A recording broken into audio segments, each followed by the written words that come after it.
જય માતાજી મિત્રો, બધા આનંદમાં હશો. મિત્રો, આપણે મેં કહેવત છે કે ફરે એ ચરે અને બાંધ્યો ભૂખે મરે. આપણા શાસ્ત્રો, ઋષિમુનિઓ, ડાયા માણસો એમ કે હાથ પગ હલાવો તો ખાવાનું મળે, નથી મળતું. તો આ કહેવતને ખોટી પડે એવી એક તમને વાર્તા સંભળાવો. મુરાદ ફકીર કીધું છે, જીને પેટ દિનાશો આપે ભરેગા. એવી જ એક વાર્તા છે, નાની એવી, પણ મને ને તમને ઘણી બધી શીખામણ દે કે આ મારો તારો લોભ અને ભેગો કરવો ને કે ભૂખે મરી જશું. એ વાતને સદંતર ખોટી પડે આવી એક વાર્તા. મિત્રો, એક બાદશાહ પોતાના લાવ લશ્કરને લઈ અને શિકારે નીકળ્યા. હવે બાદશાહ હોય એટલે સાથે બધી વ્યવસ્થા હોય, સિપાહીઓ હોય, રસોઈયા હોય, ઘણી બધી સગવડો હોય, કારણ કે આ તો બાદશાહ. એ હાલતા હાલતા કોઈક પહાડ આવ્યો. એની તળેટીમાં પહોંચ્યા પછી ભૂખ લાગી બધાને. માણસોએ કહ્યું, બાદશાહ સલામત, અહીંયા જમવાનું બનાવી નાખીએ. હવે શિકારે ગયા હતા, સ્વાભાવિક છે કંઈક જીવ માર્યા હશે. એમાં બાદશાહ માટે એક સસલો જે છે એ આખે આખો, એની જે સિસ્ટમ હોય એને ફ્રાય કહેતા હોય કે જે હોય તે ખાતા એને ખબર, કારણ કે સૌથી ઉમદા વસ્તુ બાદશાહ માટે બને. એમાં મસાલા બસાલા ભરી તૈયાર કરી અને બાદશાહની થાળી જે છે એમાં મૂકવામાં આવ્યો. બાદશાહ જ્યાં જમવાની તૈયારી કરે એમાં એક બાજ પક્ષી આવ્યો, વિશાળ બાજ. આસમાનમાંથી એને તરાપ મારી અને એ બાદશાહ માટે જે સસલો તૈયાર કરવામાં આવ્યો હતો એને પંજામાં પકડીને ઉડી ગયો. માણસો જોઈ રહ્યા, એ જાય. બરોબર ડુંગરની ટોચ ઉપર એ ગરુડ પક્ષી, બાજ પક્ષી જેને કહેવાય, એ ઉતરે. બાદશાહે પોતાના માણસોનો હુકમ કર્યો કે તમે ગમે એમ કરીને એની પાસે ત્યાં પાછું લઈ આવો, કારણ કે પક્ષી ત્યાં ઉતર્યો છે, અને પાછો ન લઈ આવો શકો તો એ શું કરે છે એ જરા જોઈ આવો. માણસો ઉપર ચડ્યા, જ્યાં જઈને જોવે તો એક માણસ બાંધેલો, હાથ બાંધેલા, પગ બાંધેલા, અને બાજ પક્ષી જે છે ગરુડ, એ ચાંચથી નાના નાના ટુકડા કરીને એના મોઢામાં મૂકે. આ દ્રશ્ય જોયું, માણસો અચંબિત થઈ ગયા.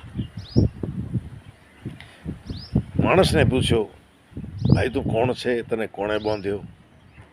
આ બાજ તારો છે, કોનો છે, પાળેલો છે? ત્યારે બાંધેલો માણસ કહે છે કે ભાઈ, હું વેપારી માણસ, ઊંટ ઘોડાના વેપાર કરું,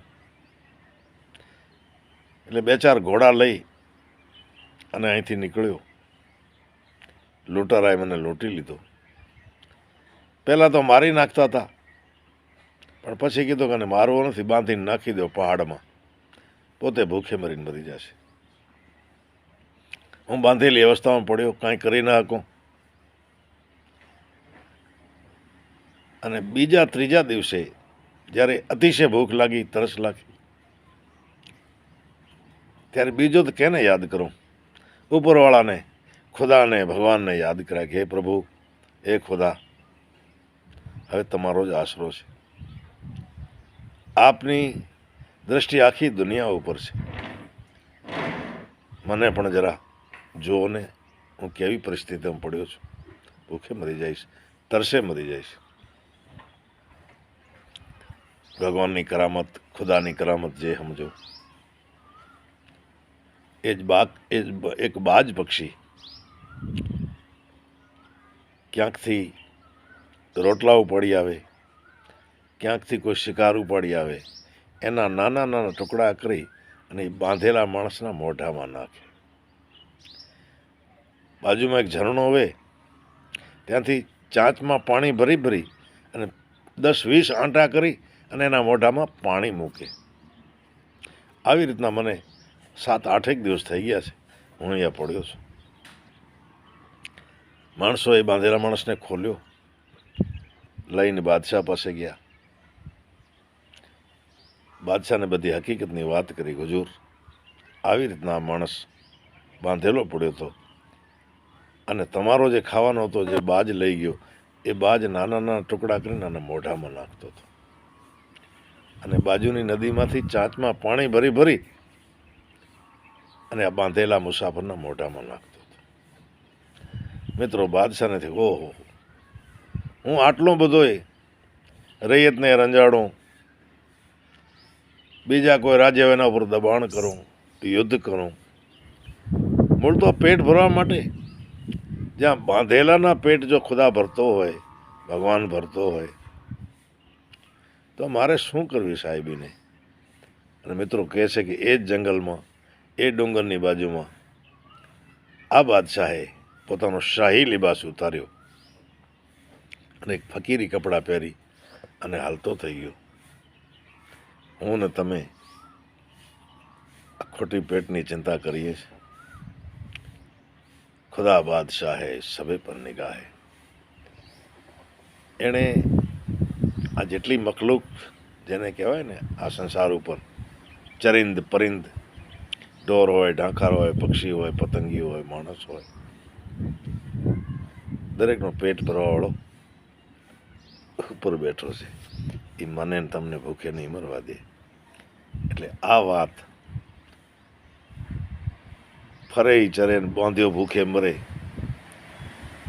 વાત સાચી, પણ એ સૂત્રને આ વાર્તા ખોટું પડે છે.